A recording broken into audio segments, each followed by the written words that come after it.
I rise today because I believe that the Durbin Amendment we are considering today is more than a tool for solving America's current economic problems. It's the right thing to do for millions of American homeowners. Like many of you, I had the opportunity recently to spend 2 weeks with my constituents, talking with people at town halls and community get-togethers around New Mexico. I heard one message over and over. My constituents feel that too often America has one set of rules for the rich and powerful and a different set for working families. Wall Street can fail and still make millions. On Main Street, even people who work hard get dragged down. Irresponsible lenders thrive while credulous borrowers lose their homes. Everywhere you look, you see middle-class Americans paying for other people's mistakes.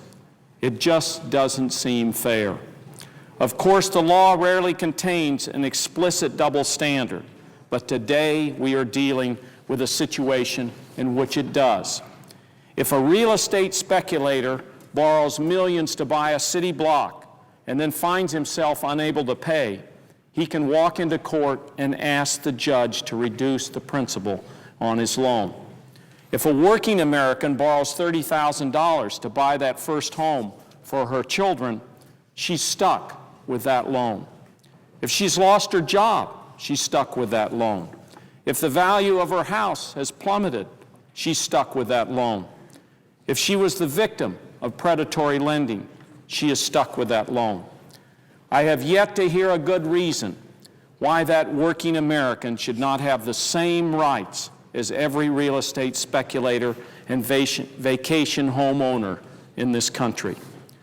My constituents don't think that's fair, and you know they're right. Now, sometimes you hear people defend unfair rules because they're good for the overall economy. They say that efficiency should be prized over equity. But that argument does not work here.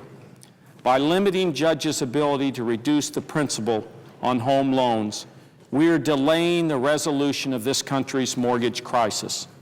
Homeowners continue to struggle with loans they cannot pay, and the toxic assets based on those loans remain on the balance sheets of America's financial institutions. Elizabeth Warren, the head of TARP's Congressional Oversight Panel, has made the point very clearly, and she says, I quote, "The law recognizes everywhere the importance in a financial crisis of recognizing losses, taking the hit, and moving on," close quote. That's why she supports the mortgage modification provision we are considering here today. When judges have the power to provide a fair resolution for banks and borrowers, we will be one step closer to recognizing those losses in our housing sector, taking the hit, and moving on. In other words, the Durbin Amendment puts us one step closer to fixing the financial system. But this proposal's benefits will not be felt primarily on Wall Street. Credit Suisse estimates that as many as 1 in 6 mortgages in America will be lost to foreclosure in the next 4 years. Homeowners know what happens when a neighbor goes into foreclosure. The whole neighborhood takes a hit. Property values drop. Local governments face another drain on their resources. In some cases, the foreclosed property becomes a magnet for crime and embarrassment to the community. For most Americans, their home is their largest investment. The best way to protect this investment is to stop unnecessary foreclosures. In my home state of New Mexico, the Durbin Amendment would protect an estimated 6,665 homes and almost $376 million in equity without spending a dime in federal money. This Congress can make a significant contribution to stabilizing my state's housing market and keeping thousands of families in their home. This is not a tough choice. Opponents of this provision make 2 related arguments. First, they claim that a mortgage modification provision will raise the cost of home loans. Congress has heard testimony about this issue, and the evidence suggests otherwise. I wouldn't go too deeply into this right now, but I encourage you to look at the testimony before the House Judiciary Committee of Adam Levitin of Georgetown University Law Center. Professor Levitin is one of the chorus of academics who have poked holes in the arguments against mortgage modification. Opponents of mortgage modification also argue that loan restructuring should be handled by bankers and borrowers and not judges. I could not agree more. Unfortunately, banks have so far been very reluctant to voluntarily restructure home loans despite a host of federal incentives. A considerable body of evidence suggests that banks would actually do better if they were more willing to restructure loans. Foreclosure is bad for everybody, and bankruptcy is even worse.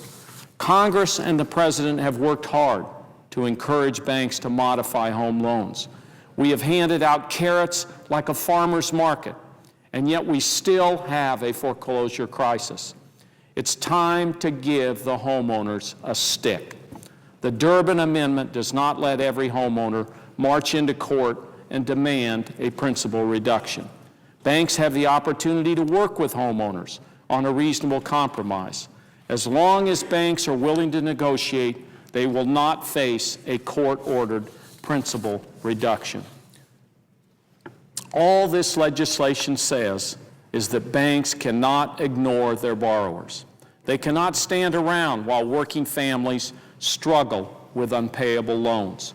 That sounds fair to me. Mr. President, the debate on this issue can get extremely complicated, but in the final analysis, it is simple. The current system is unfair, it's bad for working families, and it's devastating for the American economy. The Durbin Amendment is a step in the right direction. I hope you will join me in supporting it today. Thank you, Madam.